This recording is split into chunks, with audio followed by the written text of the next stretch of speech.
le 13 février à 7h04 du matin, la première bombe nucléaire française illumine l'aube. Quelques instants seulement après l'explosion, des avions vautours de l'armée décollent en direction du gigantesque nuage. Au sol, une immense tache noire de sable vitrifié remplace désormais la tour. Des soldats vêtus de combinaisons étanches quadrillent la zone pour effectuer les premiers relevés de radioactivité. Certains se rendent même au point zéro, l'épicentre de l'explosion. Quant à l'immense nuage de sable et de poussière chargé de particules hautement radioactives, les autorités se veulent rassurantes. La majeure partie des matières doit retomber dans un périmètre bien délimité. En réalité, le nuage se disperse sur une zone bien plus large que prévu. Une bonne partie de l'Afrique, de la Libye à la Côte d'Ivoire en passant par le Burkina Faso, est arrosée par les retombées radioactives. Même l'Espagne et la Sicile sont touchées. Ainsi, le premier essai nucléaire français, encensé par le général de Gaulle, est largement condamné par la communauté internationale. L'ONU dénonce le tir, le Maroc, pays limitrophe, proteste, et le Nigeria décide quant à lui de rompre ses relations diplomatiques avec la France. Malgré cette opposition bruyante, d'autres tirs, moins puissants, sont déjà programmés. Après Gerboise bleue, Gerboise blanche et Gerboise rouge explosent au même endroit.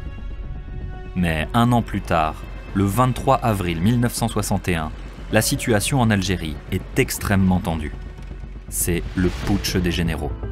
En pleine guerre d'Algérie et dans un contexte de vive tension, des Français pro-colonialistes tentent de prendre le pouvoir. À l'armée, la France craint que la dernière bombe, Gerboise verte, ne tombe entre de mauvaises mains. Ainsi, le 4e essai se déroule le 25 avril dans la précipitation, en pleine tempête de sable. Ce nouvel essai à l'air libre déclenche la colère de la communauté internationale. Sous pression, la France est contrainte de trouver une alternative. La solution, mener des essais nucléaires souterrains.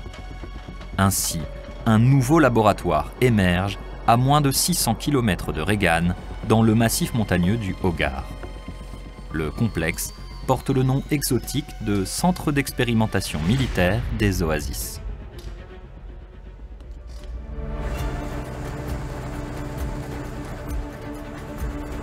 Mais ce nouveau centre de tir est le théâtre d'un désastre. Le 1er mai 1962, alors que l'armée n'en est qu'à son second essai sur place, l'expérience vire à la catastrophe. La bombe nucléaire est logée dans un gigantesque tunnel de plus d'1 kilomètre, censé contenir l'explosion et ses émanations radioactives. Mais ce jour-là, rien ne se passe comme prévu. Au moment de la détonation, la montagne se fissure, puis s'éventre. Une gigantesque flamme jaillit du tunnel, suivie d'un nuage de poussière radioactive qui se répand dans l'atmosphère. Oh, ça débouche. Ça c'est mauvais. Ça c'est mauvais. Ça c'est la galerie qui débouche. Hein. Allez, rentrez dans les cabines. Rentrez dans les cabines. La panique s'empare du personnel de la base. Les ministres de l'armée et de la recherche scientifique, présents sur place, sont évacués à la hâte. La contamination s'étend vers l'est, sur plus de 150 km. Pourtant, l'armée choisit de cacher le désastre.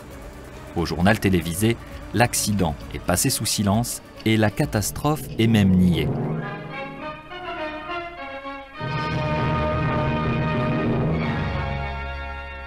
Et voici leur H, 3, 2, 1, 0.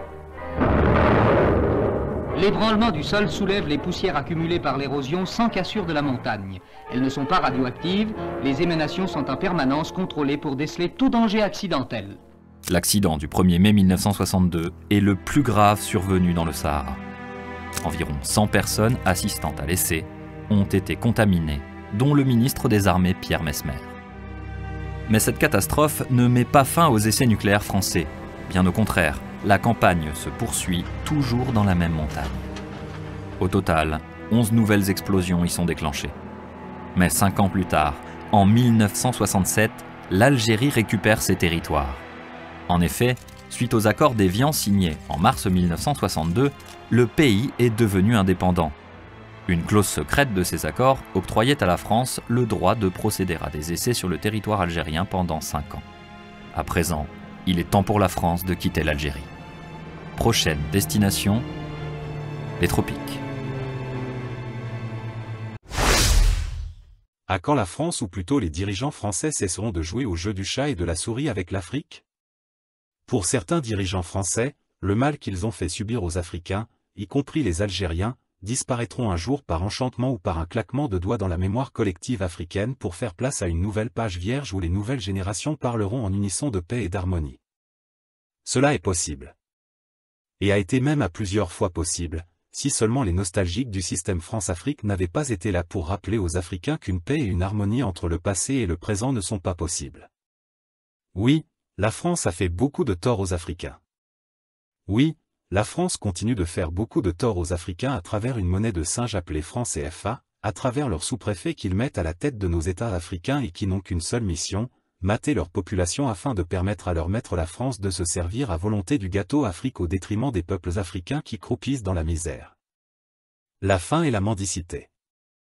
Mais ce qui est drôle dans tout ça, c'est que les dirigeants et la population française le savent, mais reconnaître leurs erreurs et mettre fin à de telles pratiques, signifierait la fin de la France comme nous la connaissons actuellement.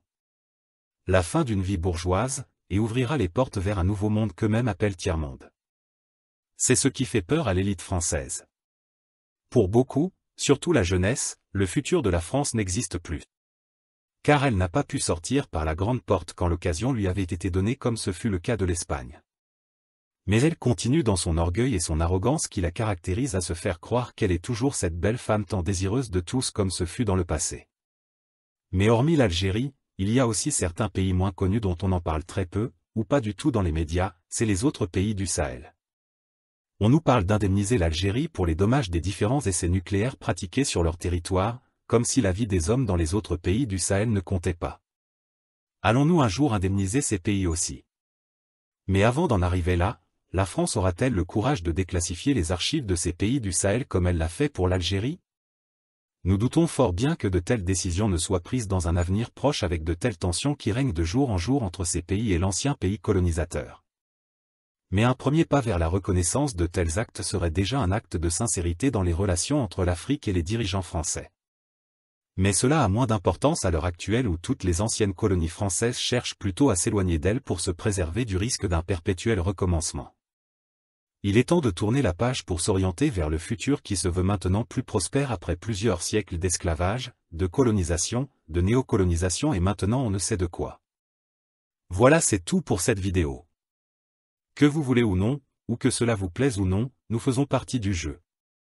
Soit nous serons assis à cette table du nouveau monde lors du partage du gâteau, soit nous serons le gâteau qui sera partagé par les occupants de cette nouvelle table.